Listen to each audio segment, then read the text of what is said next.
the Picayune State Forest tour. We're going to stop. Yeah, I hope you got the keys. Otherwise, we're walking. Oh, here we go. I really like water bottles.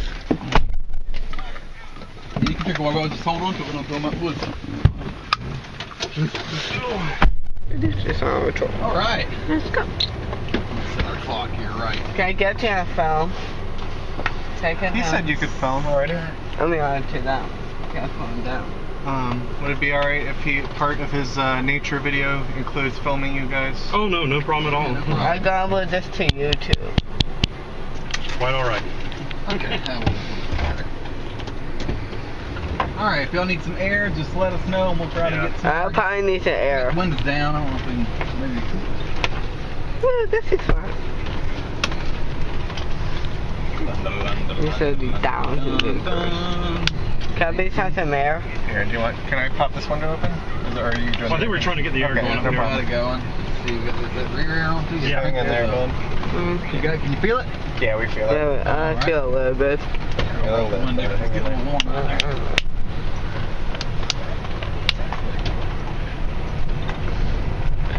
Did you know this is a 70,000 acre state forest? It's, I guess what the name of it is? No. He said that's a 70,000 acre forest. Is that what you said? Yeah, it's a little over, yes, I think it's about 73,000 acres. Wow.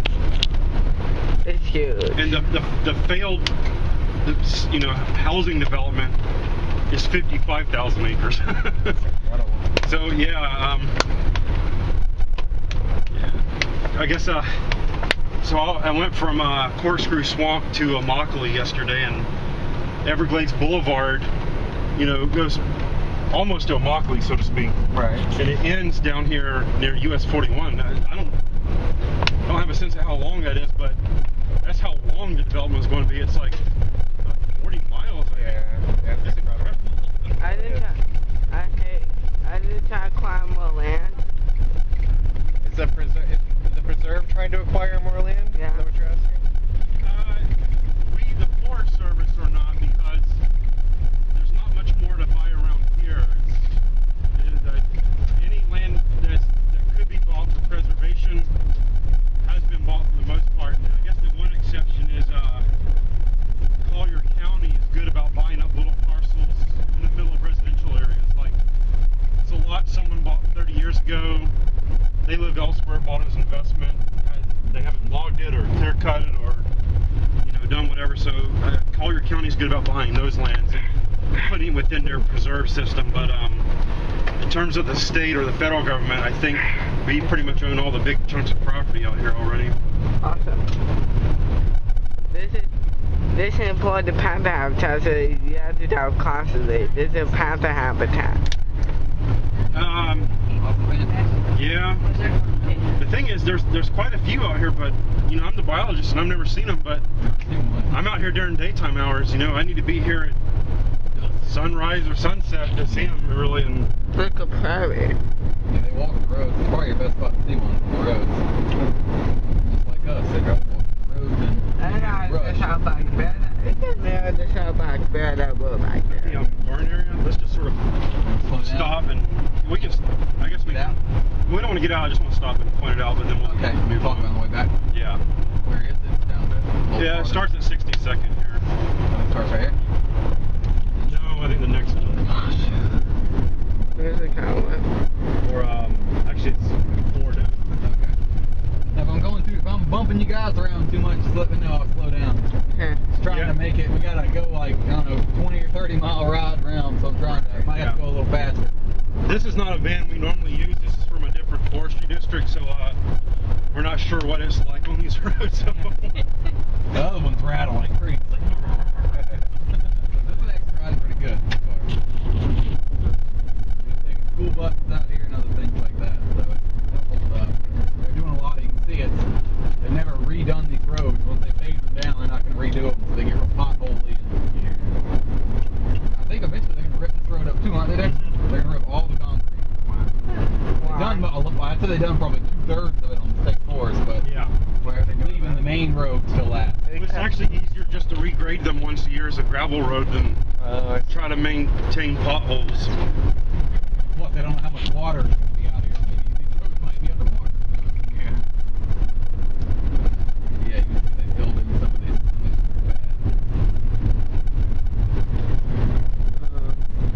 Actually, don't even stop. Let's go by that. Okay. I just want to point out on our right-hand side here, we performed a strike fire here last Sunday. So this is 6 days old. And it hadn't been burned for quite some time, but if you look, most of the larger cabbage palms still have green on them. Yeah. So they're fine. And even these cabbage palms that have they only have brown leaves on them. Yeah. There's going to be a green thing that pops up in a month, and you'll have like 6 new leaves coming out of it. But we're going to actually stop here on the way back because I want to take you out and show you some of the different adaptations there are to fire in the native plants of Florida. But I really sort of want to show you these other places first and just sort of hit this on the way back.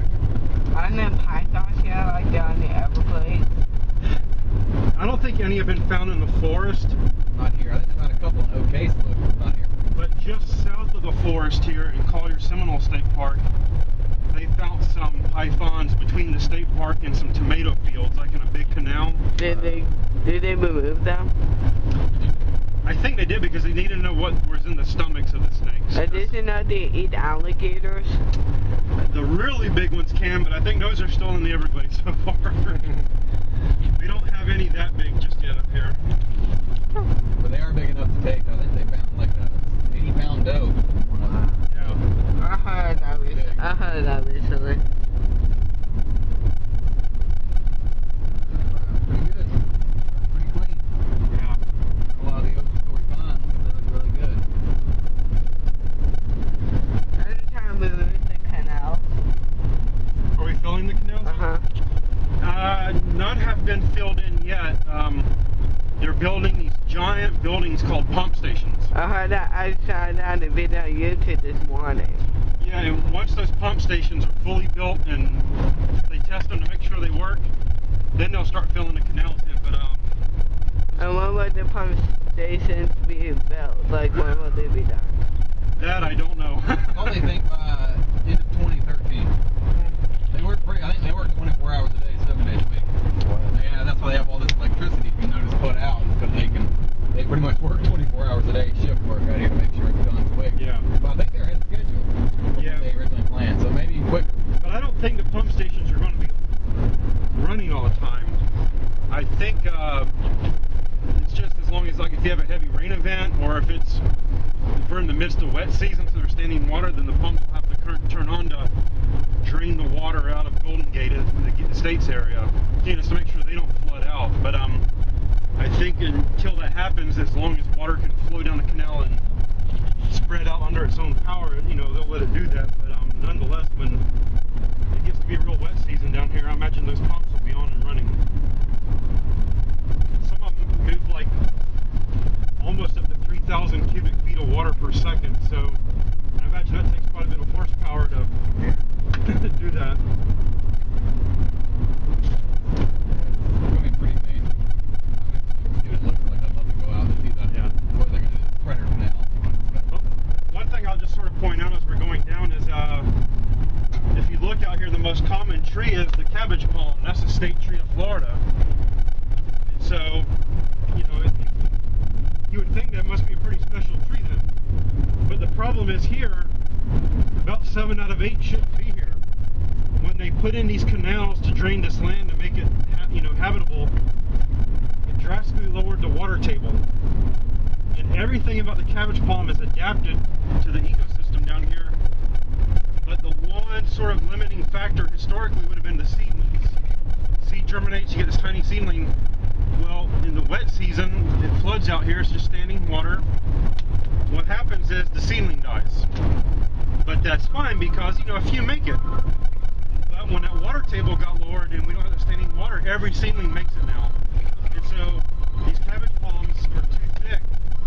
The next consequence is these cabbage palms are so adapted to fire that they want a hot fire. And so what they do is they have a lot of flammable leaves, and they like to burn so hot that they try to burn out their neighbors. And so what's happened is we've actually lost pine trees out here. Even the in the same